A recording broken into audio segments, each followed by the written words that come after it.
उतना ही कर, पार लगे चाहे न लगे। यदि यह भी करने में असमर्थ है तो स्थित प्रज्ञ आत्मवान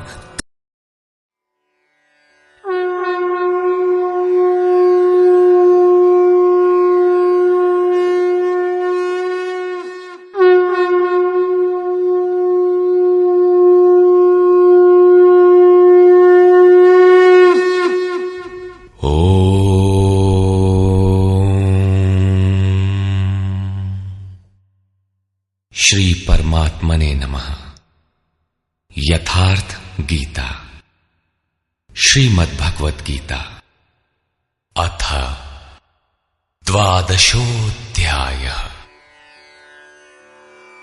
एकादश अध्याय के अंत में श्री कृष्ण ने बारंबार बल दिया था कि अर्जुन, मेरा यह स्वरूप जिसे तूने देखा तेरे सिवाय न पहले कभी देखा गया है और न भविष्य में कोई देख सकेगा।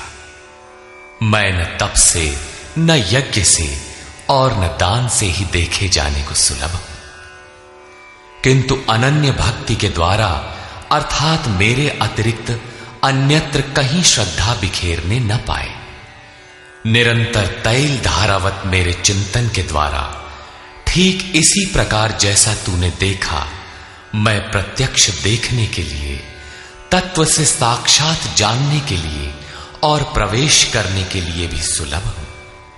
अतः अर्जुन, तू निरंतर मेरा ही चिंतन कर, भक्त बन।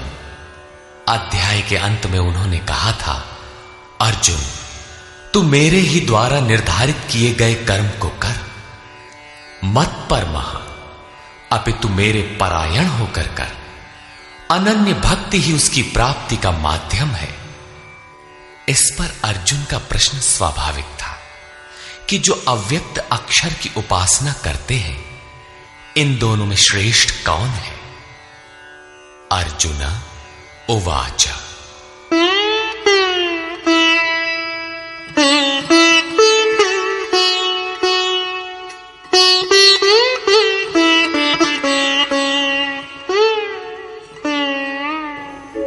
एवं सततयुक्ता ये भक्तास्त्वां पर्युपासते, ये चाप्यक्षरमव्यक्तं तेषां के योगवित्तमाः।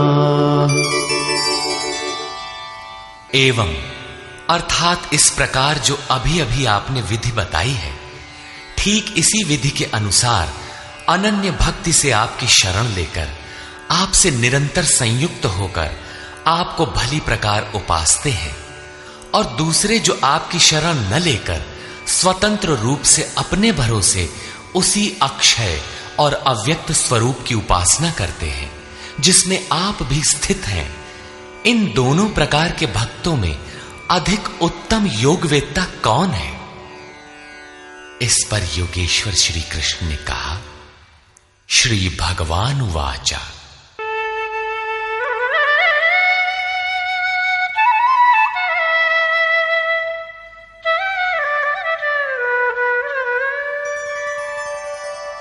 मय्यावेश्य मनो ये मां नित्ययुक्ता उपासते, श्रद्धया परयोपेता ते मे युक्ततमा मता।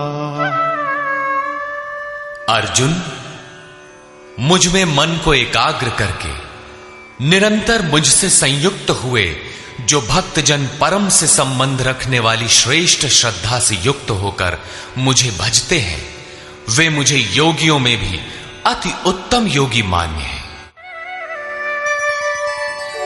ये त्वक्षरमनिर्देश्यम् अव्यक्तं पर्युपासते, सर्वत्र गमचिन्त्यं च कूटस्थमचलं ध्रुवम्, संयम्येन्द्रियग्रामं सर्वत्र समबुद्धयः ते प्राप्नुवन्ति मामेव सर्वभूतहिते रताः। जो पुरुष इंद्रियों के समुदाय को भली प्रकार संयत करके मन बुद्धि के चिंतन से अत्यंत परे सर्वव्यापी अकथनीय स्वरूप सदा एक रस रहने वाले नित्य अचल अव्यक्त आकार रहित और अविनाशी ब्रह्म की उपासना करते हैं, संपूर्ण भूतों के हित में लगे हुए और सब में समान भाव वाले वे योगी भी मुझे ही प्राप्त होते हैं। ब्रह्म के उपर्युक्त विशेषण मुझसे भिन्न नहीं है, किंतु क्लेशोऽधिकतरस्तेषाम् अव्यक्तासक्तचेतसाम् अव्यक्ता हि गतिर्दुःखम् देहवद्भिरवाप्यते। उन अव्यक्त परमात्मा में आसक्त हुए चित्त वाले पुरुषों के साधन में क्लेश विशेष है, क्योंकि देहाभिमानियों से अव्यक्त विषयक गति दुखपूर्वक प्राप्त की जाती है। जब तक देह का भान है तब तक अव्यक्त की प्राप्ति दुष्कर है।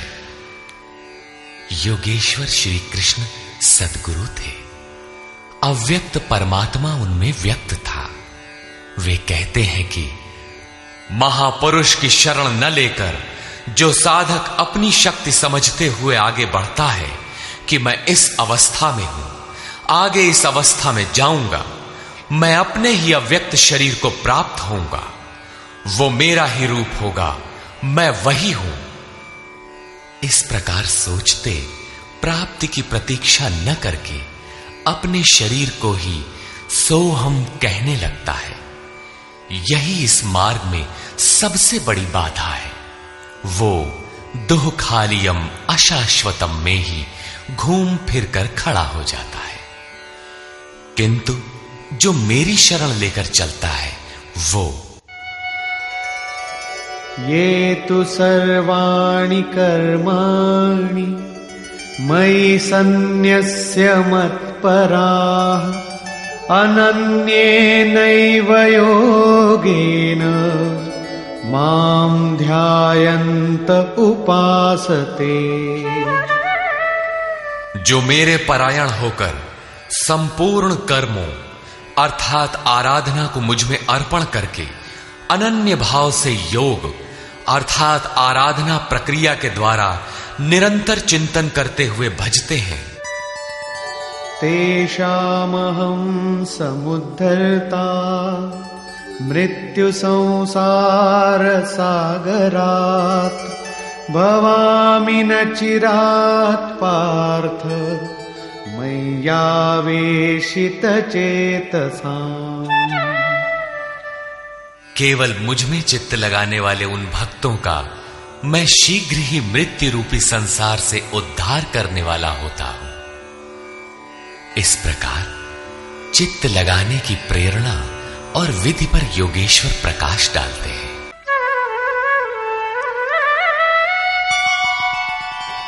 मय्येव मन आधत्स्व मयि बुद्धिं निवेशय निवसिष्यसि मय्येव अत ऊर्ध्वं न संशयः। इसलिए अर्जुन, तू मुझ में मन लगा, मुझ में ही बुद्धि लगा, इसके उपरांत तू मुझ में ही निवास करेगा, इसमें कुछ भी संशय नहीं है।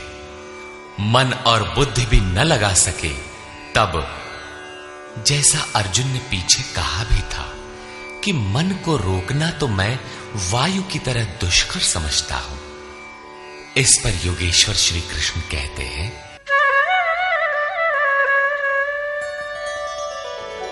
अथ चित्तं समाधातुं न शक्नोषि मयि स्थिरम् अभ्यासयोगेन ततो मामिच्छाप्तुं धनञ्जय। यदि तू मन को मुझ में अचल स्थापित करने में समर्थ नहीं है, तो हे अर्जुन, योग के अभ्यास द्वारा मुझे प्राप्त होने की इच्छा कर। अर्थात जहां भी चित्त जाए वहां से घसीट कर उसे आराधना, चिंतन क्रिया में लगाने का नाम अभ्यास है।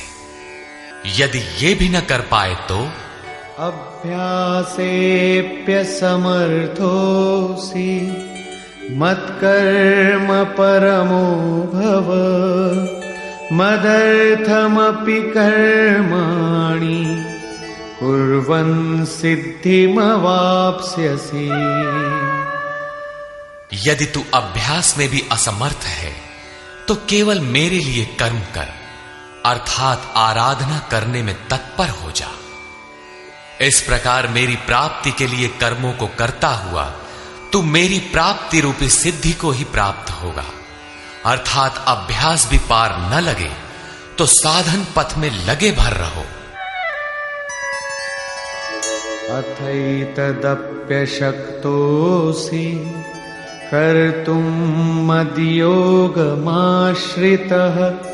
सर्वकर्मफलत्यागम् ततः कुरु यतात्मवान्।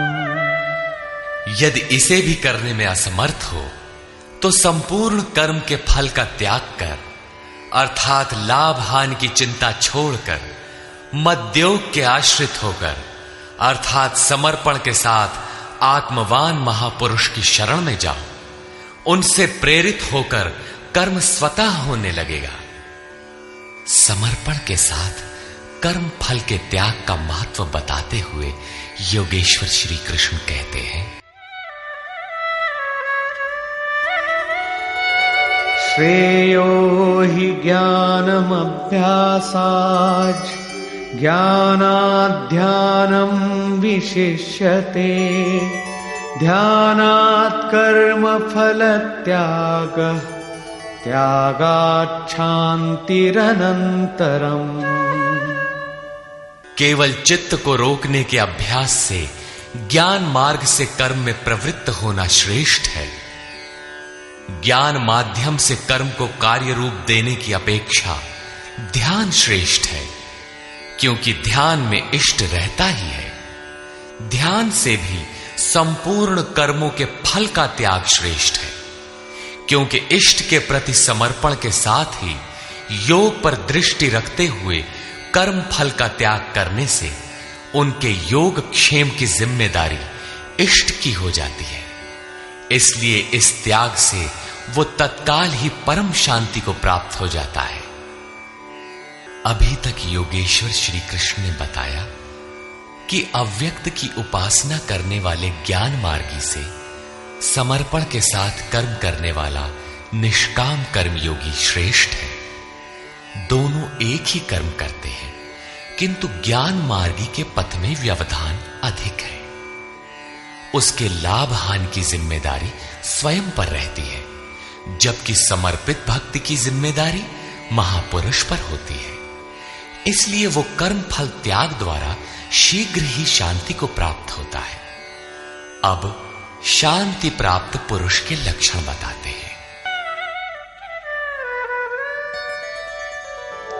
अद्वेष्टा सर्वभूतानां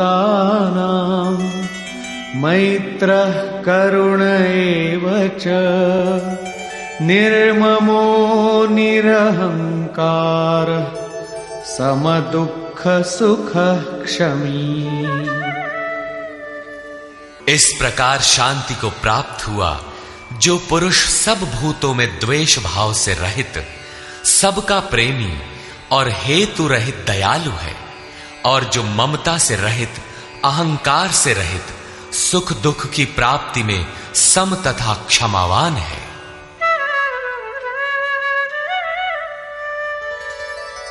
संतुष्टः सततं योगी यतात्मा दृढ़निश्चयः मय्यर्पितमनो बुद्धिः यो मद्भक्तः स मे प्रियः।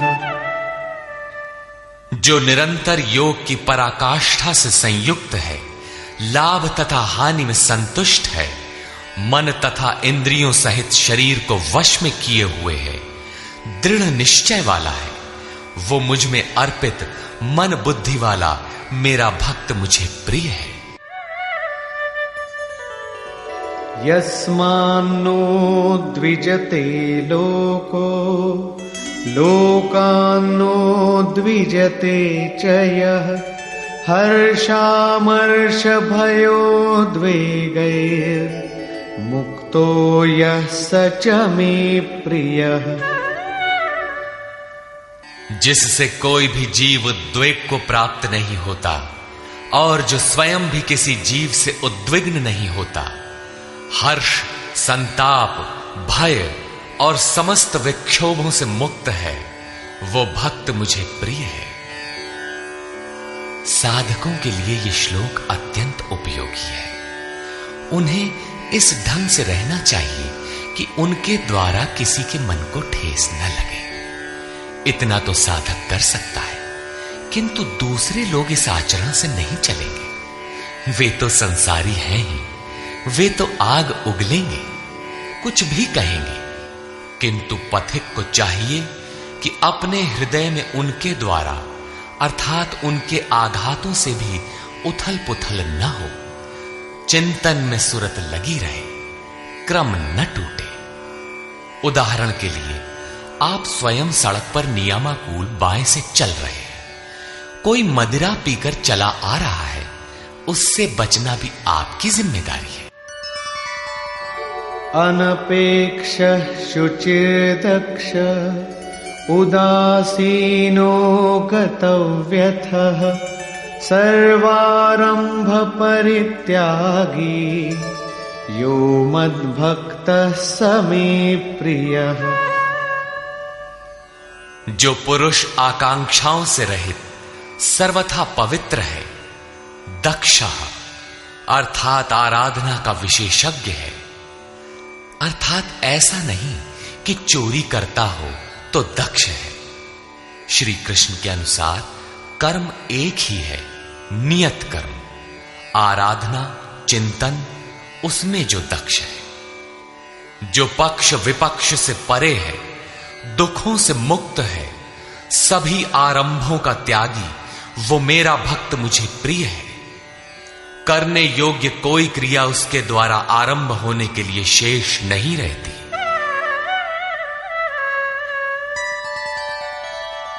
यो न हृष्यति न द्वेष्टि न शोचति न कांक्षति शुभाशुभ परित्यागी भक्तिमान्यः स मे प्रियः।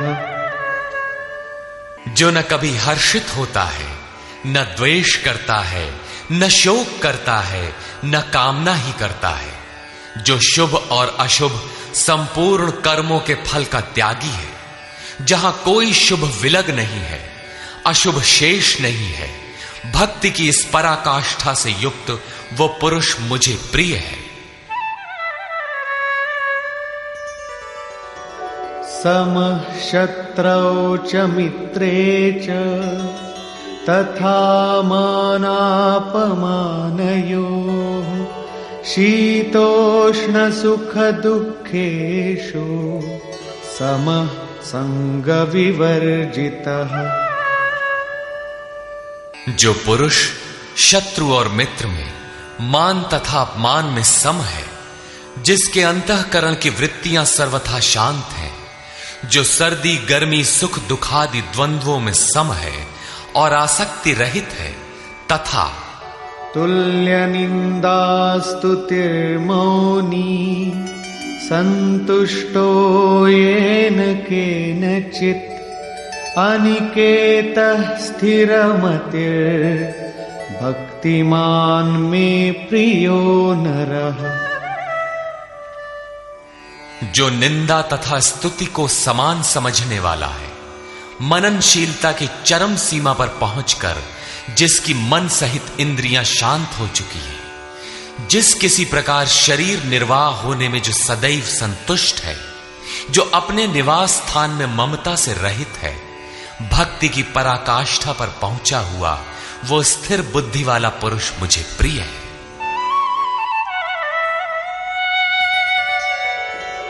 ये तु धर्म्यामृतमिदं यथोक्तं पर्युपासते श्रद्धाना मत्परमा भक्तास्तेतीव मे प्रिया। जो मेरे परायण हुए हार्दिक श्रद्धा युक्त पुरुष इस उपर्युक्त धर्ममय अमृत का भली प्रकार सेवन करते हैं, वे भक्त मुझे अतिशय प्रिय हैं। निष्कर्ष, गत अध्याय के अंत में योगेश्वर श्री कृष्ण ने कहा था कि अर्जुन, तेरे सिवाय न कोई पाया है न पा सकेगा जैसा तूने देखा, किंतु अनन्य भक्ति अथवा अनुराग से जो भजता है वो इसी प्रकार मुझे देख सकता है, तत्व के साथ मुझे जान सकता है और मुझ में प्रवेश भी पा सकता है। अर्थात परमात्मा ऐसी सत्ता है जिसको पाया जाता है। अतः अर्जुन, भक्त बन। अर्जुन ने इस अध्याय में प्रश्न किया कि भगवान, अनन्य भाव से जो आपका चिंतन करते हैं और दूसरे वे जो अक्षर अव्यक्त की उपासना करते हैं, इन दोनों में उत्तम योग वेदता कौन है? योगेश्वर श्री कृष्ण ने बताया कि दोनों मुझे ही प्राप्त होते हैं, क्योंकि मैं अव्यक्त स्वरूप हूं, किंतु जो इंद्रियों को वश में रखते हुए मन को सब ओर से समेटकर अव्यक्त परमात्मा में आसक्त हैं, उनके पथ में क्लेश विशेष है। जब तक देह का अध्यास अर्थात भान है, तब तक अव्यक्त स्वरूप की प्राप्ति दुखपूर्ण है, क्योंकि अव्यक्त स्वरूप तो चित्त के निरोध और विलय काल में मिलेगा। उसके पूर्व उसका शरीर ही बीच में बाधक बन जाता है। मैं हूं, मुझे पाना है कहते कहते अपने शरीर की ही ओर घूम जाता है। उसके लड़खड़ाने की अधिक संभावना है। अतः अर्जुन, तू संपूर्ण कर्मों को मुझ में अर्पण करके अनन्य भक्ति से मेरा चिंतन कर। जो मेरे परायण भक्तजन संपूर्ण कर्मों को मुझ में अर्पण करके मानव शरीरधारी मुझ सगुण योगी के रूप का ध्यान द्वारा तैल धारावत निरंतर चिंतन करते हैं, उनका मैं शीघ्र ही संसार सागर से उद्धार करने वाला हो जाता हूं। अतः भक्ति मार्ग श्रेष्ठ है। अर्जुन, मुझ में मन को लगा, मन न लगे तो भी लगाने का अभ्यास कर। जहां भी चित्त जाए पुनः घसीट कर उसका निरोध कर। यह भी करने में असमर्थ है तो तू कर्म कर। कर्म एक ही है, यज्ञार्थ कर्म। तू कार्यम कर्म करता भर जा, दूसरा न कर। उतना ही कर, पार लगे चाहे न लगे। यदि यह भी करने में असमर्थ है तो स्थित प्रज्ञ आत्मवान तत्वज्ञ महापुरुष की शरण होकर संपूर्ण कर्म फलों का त्याग कर। ऐसा त्याग करने से तू परम शांति को प्राप्त हो जाएगा। तत्पश्चात परम शांति को प्राप्त हुए भक्त के लक्षण बताते हुए योगेश्वर श्री कृष्ण ने कहा, जो संपूर्ण भूतों में द्वेष भाव से रहित है, जो करुणा से युक्त और दयालु है, ममता और अहंकार से रहित है, वह भक्त मुझे प्रिय है। जो ध्यान योग में निरंतर तत्पर और आत्मवान आत्मस्थित है, वह भक्त मुझे प्रिय है। जिससे न किसी को उद्वेग प्राप्त होता है और स्वयं भी जो किसी से उद्वेग को प्राप्त नहीं होता, ऐसा भक्त मुझे प्रिय है। जो शुद्ध है, दक्ष है, व्यथाओं से उपराम है, सर्वारंभों को त्याग कर जिसने पार पा लिया है, ऐसा भक्त मुझे प्रिय है। संपूर्ण कामनाओं का त्यागी और शुभाशुभों का पार पाने वाला भक्त मुझे प्रिय है। जो निंदा और स्तुति में समान और मौन है, मन सहित जिसकी इंद्रियां शांत और मौन है, जो किसी भी प्रकार शरीर निर्वाह में संतुष्ट और रहने के स्थान में ममता से रहित है, शरीर रक्षा में भी जिसकी आसक्ति नहीं है, ऐसा स्थित प्रज्ञ भक्तिमान पुरुष मुझे प्रिय है। इस प्रकार श्लोक 11 से 19 तक योगेश्वर श्री कृष्ण ने शांति प्राप्त योग युक्त भक्त की रहनी पर प्रकाश डाला, जो साधकों के लिए उपादेय है। अंत में निर्णय देते हुए उन्होंने कहा, अर्जुन, जो मेरे परायण हुए अनन्य श्रद्धा से युक्त पुरुष इस ऊपर कहे हुए धर्ममय अमृत को निष्काम भाव से भली प्रकार आचरण में ढालते हैं, वे भक्त मुझे अतिशय प्रिय हैं। अतः समर्पण के साथ इस कर्म में प्रवृत्त होना श्रेयतर है, क्योंकि उसके हान लाभ की जिम्मेदारी वह इष्ट सद्गुरु अपने ऊपर ले लेते हैं। यहां श्री कृष्ण ने स्वरूपस्थ महापुरुष के लक्षण बताए, उनकी शरण में जाने को कहा और अंत में अपनी शरण में आने की प्रेरणा देकर उन महापुरुषों के समकक्ष अपने को घोषित किया। श्री कृष्ण एक योगी महात्मा थे। इस अध्याय में भक्ति को श्रेष्ठ बताया गया, अतः इस अध्याय का नामकरण भक्ति योग युक्ति संगत है।